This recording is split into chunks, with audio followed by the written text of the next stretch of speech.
ನಮಸ್ಕಾರ. ಉತ್ತರ ಕರ್ನಾಟಕ ನ್ಯೂಸ್ಗೆ ಸ್ವಾಗತ. ನಾನು ಹನುಮಂತ್ ದೇಶ್ಮುಖ್.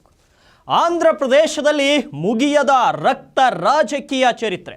ಜಗನ್ ಪಕ್ಷದ ಕಾರ್ಯಕರ್ತ ಬೀದಿ ಹೆಣವಾಗಿದ್ದು ಹೇಗೆ? ಟಿಡಿಪಿ ಸರ್ಕಾರದ ವಿರುದ್ಧ ಪ್ರಧಾನಿ ಮೋದಿಗೆ ಜಗನ್ ಪತ್ರ. 40 ದಿನಕ್ಕೆ 31 ಜನರ ಹತ್ಯೆ, 300 ಅಧಿಕ ಜನರ ಮೇಲೆ ಹಲ್ಲೆ. ಆಂಧ್ರ ರಾಜಕೀಯದಲ್ಲಿ ಮತ್ತೆ ರಕ್ತ ರಾಜಕೀಯ. ಎಸ್, ಒಂದೊಂದು ರಾಜ್ಯಗಳು ಒಂದೊಂದು ರಾಜಕೀಯ ಇತಿಹಾಸವನ್ನು ಹೊಂದಿವೆ. ಅದರಲ್ಲಿಯೂ ದಕ್ಷಿಣ ಭಾರತದ ರಾಜ್ಯಗಳಲ್ಲಿ ರಾಜಕೀಯ ಇತಿಹಾಸಗಳು ಒಂದೊಂದು ರಾಜ್ಯದಲ್ಲಿಯೂ ಭಿನ್ನ ಹಾಗೂ ಅಧ್ಯಯನಕಾರಕ ಅಂಶಗಳನ್ನೇ ಹೊಂದಿದೆ. ಕರ್ನಾಟಕದ್ದು ಒಂದು ಚರಿತ್ರೆ ಆದರೆ ನೆರೆಯ ರಾಜ್ಯಗಳಾದ ಕೇರಳ ಹಾಗೂ ತಮಿಳುನಾಡಿನಲ್ಲಿ ಇನ್ನೊಂದು ಚರಿತ್ರೆ. ಆದರೆ ಈ ಆಂಧ್ರ ರಾಜಕೀಯ ಚರಿತ್ರೆಯೇ ವಿಭಿನ್ನ. ಇಲ್ಲಿ ವಾಗ್ವಾದ ಟಿಪ್ಪಣಿಗಳಿಗಿಂತ ಜಾಸ್ತಿ ಚಾಲತಿಯದ್ದಿದ್ದು ಇರೋದು ಒಂದೇ, ಅದುವೇ ರಕ್ತ ಚರಿತ್ರೆ.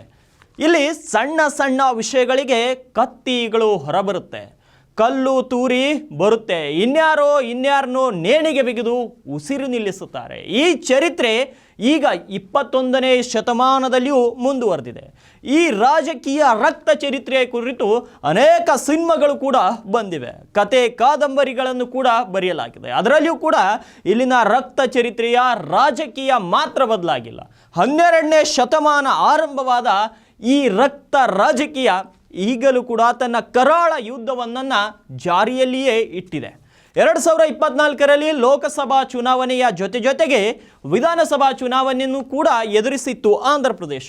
5 ವರ್ಷದ ಜಗನ್ ಅವರ ಸರ್ಕಾರವನ್ನು ತಿರಸ್ಕರಿಸಿ ಆಂಧ್ರದ ಜನರು ಚಂದ್ರಬಾಬು ನಾಯ್ಡು ಹಾಗೂ ಪವನ್ ಕಲ್ಯಾಣ್ ಅವರ ಜನಸೇನಾ ಪಕ್ಷದ ಮೈತ್ರಿ ಸರ್ಕಾರಕ್ಕೆ ಬಹುಮತ ನೀಡಿದರು. ಅಂದಿನಿಂದ ಇಂದಿನವರೆಗೆ ಆಂಧ್ರ ಪ್ರದೇಶದ ದಿನಪತ್ರಿಕೆಗಳಲ್ಲಿ ಹರಿದಾಡಿದ್ದು ಕೇವಲ ರಕ್ತ ರಾಜಕೀಯದ ಸುದ್ದಿ.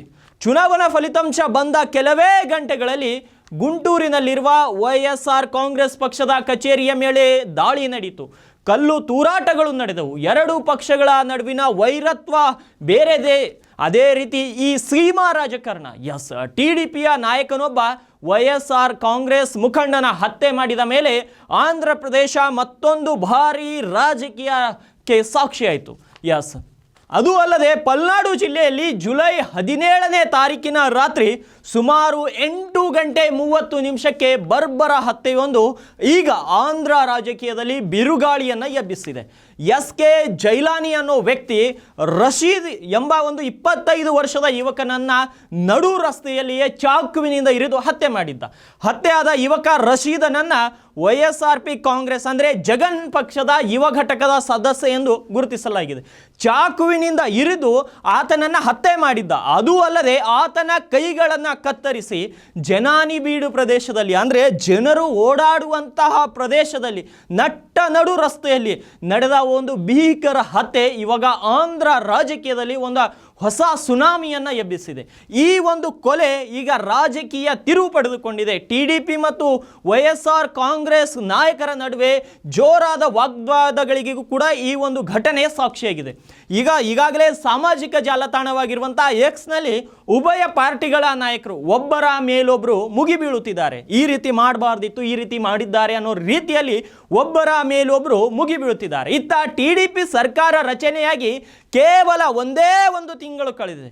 ಈ ಒಂದು ಸಂದರ್ಭದಲ್ಲಿಯೇ ಒಟ್ಟು 31 ಜನರ ಹತ್ಯೆಯಾಗಿದೆ, 300 ಜನರ ಮೇಲೆ ಮಾರಣಾಂತಿಕ ಹಲ್ಲೆಗಳಾಗಿವೆ. ಅದೇ ರೀತಿ 35 ಜನರು ಆತ್ಮಹತ್ಯೆಗೆ ಶರಣಾಗಿದ್ದಾರೆ. ಇವೆಲ್ಲವೂ ಕೂಡ TDP ಪಕ್ಷದ ನಾಯಕರ ಶೋಷಣೆಯಿಂದಲೇ ನಡೆದಿದೆ. ಇಷ್ಟೂ ಮಾತ್ರವಲ್ಲ, 560 ಖಾಸಗಿಯವರ ಆಸ್ತಿಗಳನ್ನು ಧ್ವಂಸಗೊಳಿಸಲಾಗಿದೆ. ಅದೇ ರೀತಿ 490 ಸರ್ಕಾರಿ ಆಸ್ತಿಗಳ ಮೇಲೆ ದಾಳಿ ನಡೆದಿದೆ.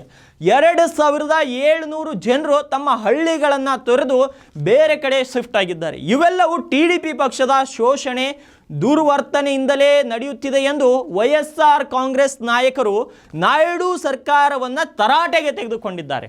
YSR ಕಾಂಗ್ರೆಸ್ನ ಮುಖ್ಯಸ್ಥ ಹಾಗೂ ಮಾಜಿ CM ಜಗನ್ ಮೋಹನ್ ರೆಡ್ಡಿ ಚಂದ್ರಬಾಬು ನಾಯ್ಡು ಸರ್ಕಾರವನ್ನು ಹಿಗ್ಗಾಮುಗ್ಗ ತರಾಟೆಗೆ ತೆಗೆದುಕೊಂಡಿದ್ದಾರೆ.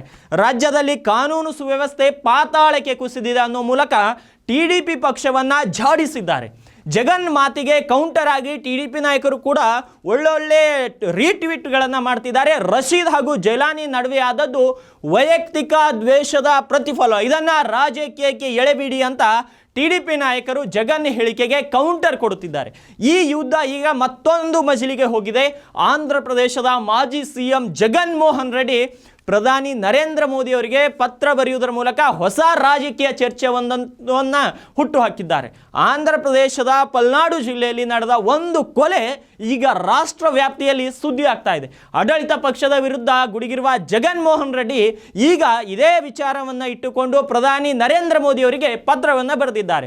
ಜಗನ್ ಮೋಹನ್ ತಮ್ಮ ಪತ್ರದಲ್ಲಿ ರಾಜ್ಯದಲ್ಲಿ ಕಾನೂನು ಸುವ್ಯವಸ್ಥೆ ಅನ್ನೋದು ಸಂಪೂರ್ಣವಾಗಿ ಕುಸಿದು ಹೋಗಿದೆ. ಕಳೆದ 45 ದಿನಗಳಲ್ಲಿ ಹಲವಾರು ಹತ್ಯೆ ಪ್ರಕರಣಗಳು ನಡೆದಿವೆ. ಇವೆಲ್ಲವೂ ಕೇಂದ್ರ ತನಿಖಾ ಸಂಸ್ಥೆಗಳಿಂದಲೇ ತನಿಖೆ ಆಗಬೇಕು. ಈ ವಿಚಾರದಲ್ಲಿ ಕೇಂದ್ರ ಮಧ್ಯಪ್ರವೇಶಿಸಬೇಕು. ತಮ್ಮ ಪಕ್ಷವನ್ನು ಮುಗಿಸಿ ಹಾಕಲು ದುಷ್ಟ ಕೂಟವೊಂದು ಬ್ಲೂ ಪ್ರಿಂಟ್ ರೆಡಿ ಮಾಡಿಕೊಂಡಿಟ್ಟಿದೆ. ಹೀಗಾಗಿ ಕೂಡಲೇ ರಾಜ್ಯದಲ್ಲಿ ರಾಷ್ಟ್ರಪತಿ ಆಡಳಿತವನ್ನು ಜಾರಿಗೆ ತರಬೇಕು ಎಂದು ಅವರು ಪ್ರಧಾನಮಂತ್ರಿಗಳಿಗೆ ಪತ್ರದ ಮೂಲಕ ಮನವಿ ಮಾಡಿದ್ದಾರೆ. ಇದು ಅಲ್ಲದೆ TDP ಸರ್ಕಾರ ಅಸ್ತಿತ್ವಕ್ಕೆ ಬಂದಾಗಿನಿಂದಲೂ ಆಂಧ್ರ ಪ್ರದೇಶ ಕೇವಲ ರಾಜಕೀಯ ವಿಚಾರವಾಗಿಯೇ ಸುದ್ದಿಯಾಗುತ್ತಿದೆ. ಉಭಯ ಪಕ್ಷಗಳ ಕಾರ್ಯಕರ್ತರು ವೈರತ್ವದ ಸೀಮೆಯನ್ನು ದಾಟಿ ಬಡಿದಾಳಿಕೊಳ್ಳುತ್ತಿದ್ದಾರೆ. ಆಂಧ್ರ ಪ್ರದೇಶದಲ್ಲಿ ಈ ರಾಜಕೀಯ ಬಣ ಬಡಿದಾಟ ಹೊಸದಲ್ಲ. ಶತಮಾನಗಳಿಂದಲೂ ಇಂಥದ್ದೇ ಒಂದು ಕರಾಳ ಚರಿತ್ರೆ ಇಲ್ಲಿ ನಡೆದುಕೊಂಡೇ ಬಂದಿದೆ. ಈಗ ಪಲ್ನಾಡು ಅಂದರೆ ರಾಯಲಸೀಮಾ ಇವೆಲ್ಲವೂ ಕಳೆದ ಹಲವು ದಶಮಾನಗಳಿಂದ ರಾಜಕೀಯ ಬಡಿದಾಟಕ್ಕೆ ರಕ್ತ ಚರಿತ್ರೆಗೆ ಸಾಕ್ಷಿಗಳನ್ನು ಹೇಳುತ್ತಲೇ ಬಂದಿದೆ. ಅದು 21ನೇ ಶತಮಾನಕ್ಕೂ ಮುಂದುವರೆದಿದೆ. ಈ ರಾಜಕೀಯ ಹತ್ಯೆಗಳು, ಹಲ್ಲೆಗಳು, ಅಪಹರಣಗಳಿಂದ ಮುಕ್ತಿ ಹೊಂದಿ ಒಂದು ಸ್ವಚ್ಛ ಆಡಳಿತವನ್ನು ಕಾಣುವ ಅದೃಷ್ಟ ಮುಂಬರುವ ದಿನಗಳಲ್ಲಿ ಆಂಧ್ರ ಪ್ರದೇಶ ಕಾಣಲಿದೆಯಾ ಅಥವಾ ಈ ಕ್ಷುದ್ರ ಪರಂಪರೆ ಮುಂದುವರಿಯಲಿದೆಯೇ? ಹೀಗೆ ಅನೇಕ ಪ್ರಶ್ನೆಗಳು ಇವಾಗ ಆಂಧ್ರ ಪ್ರದೇಶದಲ್ಲಿ ಉದ್ಭವವಾಗಿದೆ. ಇವಾಗ ಕೇಂದ್ರ ಸರ್ಕಾರ ಇಲ್ಲಿ ಮಧ್ಯ ಪ್ರವೇಶಿಸುತ್ತಾ ಇಲ್ಲ ತಮಗೆ ಬೆಂಬಲ ನೀಡಿದಂತಹ ಚಂದ್ರಬಾಬು ನಾಯ್ಡು ಪರ ಇರುತ್ತಾ ಅನ್ನೋದು ಒಂದು ಯಕ್ಷ ಪ್ರಶ್ನೆಯಾಗಿ ಮೂಡಿದೆ. ಚಂದ್ರಬಾಬು ನಾಯ್ಡು ಮತ್ತು ಪವನ್ ಕಲ್ಯಾಣ್ ಅವರ ಬಗ್ಗೆ ಈಗಾಗಲೇ ನರೇಂದ್ರ ಮೋದಿ ಹಲವು ಸಲ ಹೊಗಳಿದ್ದಾರೆ. ನಿಮ್ಮ ಪಕ್ಷ ಮತ್ತು ಪವನ್ ಅಂದರೆ ಕೇವಲ ಪವನ್ ಅಂದರೆ ಹೆಸರಲ್ಲ, ಅದೊಂದು ಗಾಳಿ ಸುನಾಮಿ ಅಂತ ಪ್ರಧಾನಿ ನರೇಂದ್ರ ಮೋದಿ ಅವರು ಅವರನ್ನು ಹೊಗಳಿದರು. ಇವಾಗ ಅವರ ರಾಜ್ಯದಲ್ಲಿಯೇ ಈ ರೀತಿ ಸರಣಿ ಹತ್ಯೆಗಳು, ಸರಣಿ ಹಲ್ಲೆಗಳು ಮತ್ತು ಬೇರೆಯವರ ಆಸ್ತಿ ಮುಟ್ಟುಗೋಲುಗಳು ಇಂತಹವುಗಳನ್ನು ನಡೀತಿರುವಾಗ ಮೋದಿ ಇವುಗಳನ್ನು ನೋಡಿ ಸುಮ್ಮನಿರ್ತಾರೋ ಅಥವಾ ಮಧ್ಯಪ್ರವೇಶ ಮಾಡಿ ಆಂಧ್ರ ರಾಜಕೀಯದಲ್ಲಿ ಆಂಧ್ರ ಪ್ರದೇಶ ನಡೀತಿರುವಂತಹ ಈ ಒಂದು ಹತ್ಯೆಗಳು, ಹಲ್ಲೆಗಳು, ಸರಣಿ ಇವುಗಳ ಮೇಲೆ ಗಮನವನ್ನು ಹರಿಸ್ತಾರ ಅನ್ನೋದನ್ನು ಕಾದು ನೋಡಬೇಕಾಗಿದೆ.